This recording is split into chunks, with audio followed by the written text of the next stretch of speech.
Hello students, स्वागत है आप सभी का आपके अपने चैनल में। जैसा कि आप लोगों को पता है, हम आपके लिए बैक टू बैक क्लासेस लेकर के आ रहे हैं और हमने आपके पिछले वीडियोस में आपके अलग अलग सब्जेक्ट्स कवर कर रहे हैं। तो अब हम आज बात करने वाले हैं इसमें आपके बीए सेकेंड ईयर के जियोग्राफी का, भूगोल के सेकेंड यूनिट के बारे में। और सेकेंड यूनिट पर आज की हमारी पहली क्लास है, डे नंबर 1 है। इस पर यूनिट नंबर 1 ऑलरेडी हमने पूरा कंप्लीट करवा दिया, जिसमें आपके जो very short answer type question थे, शॉर्ट आंसर टाइप क्वेश्चन थे, लॉन्ग आंसर टाइप क्वेश्चन थे, आपके ऑब्जेक्टिव क्वेश्चन थे। मतलब जिस भी फॉर्मेट में आपके एग्जामिनेशन में पूछा जा रहा है वो सारे फॉर्मेट हमने कवर कर लिया था। तो BA second year first year का जो सेकंड सेमेस्टर है उसकी जियोग्राफी का आज हमारा सेकंड यूनिट का डे नंबर 1 है। तो देखते हैं, सबसे पहले स्टार्ट करते हैं हम आपके अति लघुत्तरीय क्वेश्चन से। सेकंड यूनिट का नाम है आपका मानव और पर्यावरण का संबंध, कि मनुष्य और पर्यावरण के बीच में क्या रिलेशन है, क्या संबंध है, उस चीज को समझते हैं।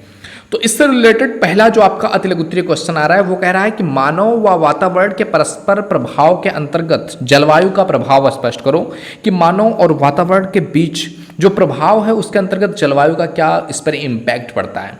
तो देखो, जलवायु जो है ये वातावरण का एक बहुत इंपॉर्टेंट पार्ट है, एक बहुत इंपॉर्टेंट अंग है जो मानव जीवन को प्रभावित और दिशा निर्धारित करने में काफ़ी महत्वपूर्ण तत्व है। ये मानव समाज की मापक का उपकरण भी कहा जाता है।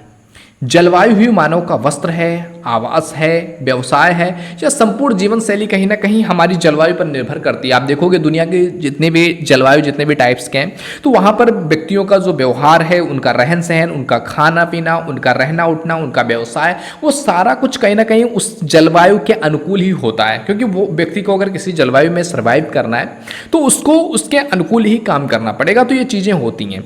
जनसंख्या की सघनता या विरलता, ये चीज़ें भी जलवायु पर ही निर्भर करती हैं।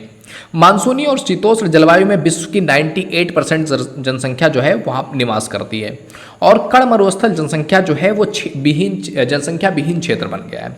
तो जलवायु से मानव का स्वास्थ्य हो गया, मानव की खाद्य हो गया, उसका पेय आपूर्ति, वस्त्र प्रकार, भवन बनावट का निर्माण, व्यवसाय, संस्कृति, हर एक चीज़ प्रभावित होती है। आपने देखा होगा दुनिया की 98% जनसंख्या जो है वो मानसूनी और शीतोष्ण जलवायु में पाई जाती है। क्यों? क्योंकि वहाँ पर जीवन जीने के लिए जो एक हेल्दी एटमॉस्फेयर चाहिए वो मिल पाता है। आप देखोगे रेगिस्तानी क्षेत्र हो गया, मरुस्थलीय क्षेत्र हो गया, वहां पर क्या है, जनसंख्या विहीन है, बहुत नाम मात्र की जनसंख्या वहां पर निवास करती है। 2% जनसंख्या विश्व की अलग जगहों पर निवास करती है, ओनली 2%। बाकी 98% जो जनसंख्या है वो मानसून में और शीतोष्ण जलवायु वाले क्षेत्र में निवास करती है। तो जलवायु का इस तरीके का इम्पैक्ट है। अब बात करते हैं नेक्स्ट क्वेश्चन का। नेक्स्ट क्वेश्चन आपसे कह रहा है कि जो है जंतु जगत का मानव पर क्या प्रभाव पड़ता है, यानी कि जो जंतु हैं, जो जानवर हैं, उनका मानव के जीवन पर क्या प्रभाव है। पहला क्वेश्चन में हमने देखा था कि जो जलवायु है हमारा, इसका हमारे जीवन पर, हमारे वातावरण पर क्या प्रभाव है। अब हमें देखना है कि जंतु जगत का मानव के जीवन पर क्या प्रभाव पड़ता है। तो देखिए, मानव के बाद सृष्टि की सबसे महत्वपूर्ण सभी जंतुओं का पर्यावरण के तत्व के रूप में अत्यंत महत्व है। यानी कि मानव के बाद सृष्टि में महत्वपूर्ण सभी जंतुओं का भी पर्यावरण के रूप में बहुत इंपॉर्टेंट भूमिका निभाते हैं। मानव और पशुओं का संबंध बहुत पुराना है, बहुत प्राचीन है।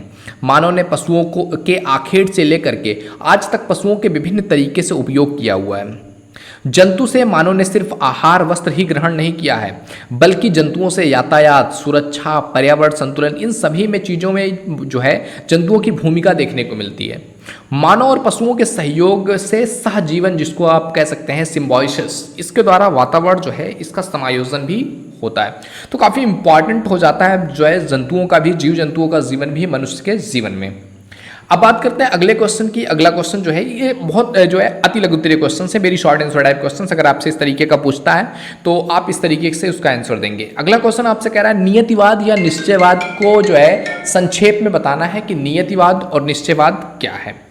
तो इन चीज़ों के बारे में आइए समझते हैं कि निश्चयवाद और नियतिवाद क्या होता है। तो नियतिवाद या निश्चयवाद जो है ये वातावरणवाद या वातावरण निश्चयवाद, भौगोलिक निश्चयवाद, इन सभी शब्दों का क्या है, एक तरीके से पर्यायवाची है जिनका समान अर्थों में प्रयोग होता है। इसका अभिप्राय यह है कि मानव का विकास उसके भौतिक वातावरण के द्वारा होता है। दूसरे शब्दों में कहा जा सकता है निश्चयवाद का कि वातावरण की शक्तियाँ मनुष्य के रहन सहन, खान पान, वेशभूषा, आचार विचार, क्रियाकलाप, इन चीज़ों को नियंत्रित करती हैं।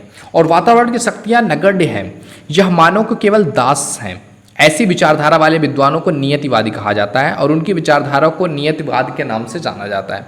यानी कि कहने का बात यह है कि कहने के समझ अगर हम समझें नियतिवाद क्या है, तो भौगोलिक जो नियतिवाद है वो मतलब एक तरीके से भविष्य पर, जो कहते हैं ना कि हमारा ये ऐसा भविष्य होने वाला है, फ्यूचर होने वाला है, उस चीज़ पर ये चीज़ जो है मायने रखती है। मतलब कि मनुष्य कुछ नहीं कर सकता है, जैसा वातावरण है मनुष्य को उसके अनुसार रहना पड़ेगा। मतलब केवल क्या है, मनुष्य एक दास की तरह है।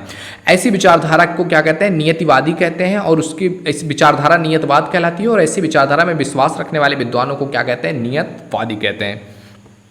और दूसरा इसमें जो चीज़ है नियतवाद और निश्चयवाद, मतलब कि हमारा सब कुछ क्या हो डिटरमाइन हो चुका है, बताया जा चुका है, अब उससे कुछ चेंज नहीं हो सकता है, तो ये होता है नियतिवाद। अब बात करते हैं अगले क्वेश्चन की। 4th नंबर क्वेश्चन कह रहा है आपसे कि हम्बोल्ट के नियतिवाद का संक्षेप में वर्णन करो। कि हम्बोल्ट ने भी नियतिवाद पर अपना अपना विचार अलग अलग विद्वानों ने दिया हुआ है। तो हम्बोल्ट ने नियतिवाद पर क्या चीज़ विचार दिया हुआ है, उस चीज़ पर बात करते हैं। ओके, तो समझते हैं कि भूगोल के क्षेत्र में आप देखोगे, आपको पता होगा कि हम्बोल्ट का जो है योगदान बहुत इंपॉर्टेंट भूमिका रहा है हम्बोल्ट महोदय का इस चीज़ में। तो इन्होंने एक बुक नाम लिखा हुआ था, कास्मास नाम के एक बुक की रचना किया। और इस रचना में इन्होंने अपने सभी अनुभवों और यात्राओं का विवरण किया हुआ है। यानी कि वो सभी जो है, जो भी उन्होंने एक्सपीरियंस किया हुआ है, वो सारे एक्सपीरियंस उन्होंने इस चीज़ में बताया हुआ है। ओके, तो इस ग्रंथ में प्रकृति के तथ्यों का विशद वर्णन किया गया है। इन्होंने जो है मानव को सृष्टि की एक अभिन्न इकाई माना हुआ है, कि मनुष्य जो है वो सृष्टि की एक अभिन्न इकाई है। आप प्रकृति की एकता में विश्वास करते हैं और आपके अनुसार समस्त प्रकृति में केवल एक आत्मा व्याप्त है, और मानव भी क्या है, उसका एक पार्ट है, उसका एक अंग है मानव। तो ये थी हम्बोल्ट की नियतिवाद का संक्षेप में वर्णन। अब दूसरे बात करें इसमें, अगला जो है रेटजल। तो रेटजल महोदय ने नियतिवाद की अवधारणा के बारे में क्या बताया हुआ है, और इनकी रेटजल महोदय की क्या विचारधारा रही है, उस चीज़ के बारे में बात करते हैं। तो रेटजल मानव भूगोल के संस्थापक कहा जाता है रेटजल महोदय को।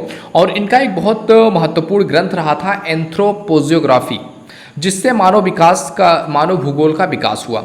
और इस पुस्तक में अपने मानव और उनके वातावरण के बारे में काफ़ी व्याख्या किया हुआ है, कि मानव और उसके वातावरण के बीच में क्या संबंध है। और अंत में इन्होंने वातावरण के प्रभावों को महत्वपूर्ण बतलाया है। और इनके अनुसार मनुष्य जो है वो एक तरीके से वातावरण की उपज है, और वातावरण की प्राकृतिक शक्तियाँ ही मानव जीवन को ढालती हैं। और मनुष्य तो केवल वातावरण के प्रभाव को स्वीकार लेते हैं, कि हाँ इस तरीके का वातावरण का जो है प्रभाव है, इस तरीके का वातावरण है, अब इसके अनुसार मुझे क्या करना है, मैं वो चीज़ देख लूँगा। तो ये कहीं ना कहीं एक नियतिवाद कहलाती है। तमाम सारे विद्वानों ने इसका विरोध भी किया हुआ है, और उन्होंने इसमें बताया हुआ है कि मनुष्य केवल जो है दास नहीं है। लेकिन जो ये नियतिवाद की जो अवधारणा रही है, चाहे रेटजल महोदय की रही हो, हम्बोल्ट महोदय की रही हो, तो इन्होंने बताया बेसिकली जो मनुष्य को एक तरीके से नेग्लेक्ट कर दिया है, कि मनुष्य को रहना ही पड़ेगा, जिस तरीके का एटमॉस्फेयर है मनुष्य उसी एटमॉस्फेयर में रहेगा। तो ये रही रेटजल महोदय की भूमिका। अब बात करेंगे हम डे नंबर 2 में अगली वीडियो में। तो आई होप ये वीडियो तुम्हें पसंद आया होगा। वीडियो पसंद आया तो लाइक जरूर कीजिए। पहली बार चैनल पे आए please visit the channel. If you think it is valuable तो आप सब्सक्राइब भी कर सकते हैं। ओके मेरे दोस्त, तो मिलते हैं आपसे अगले वीडियो में। तब तक के लिए जय हिंद, जय Bharat, thank you, bye bye.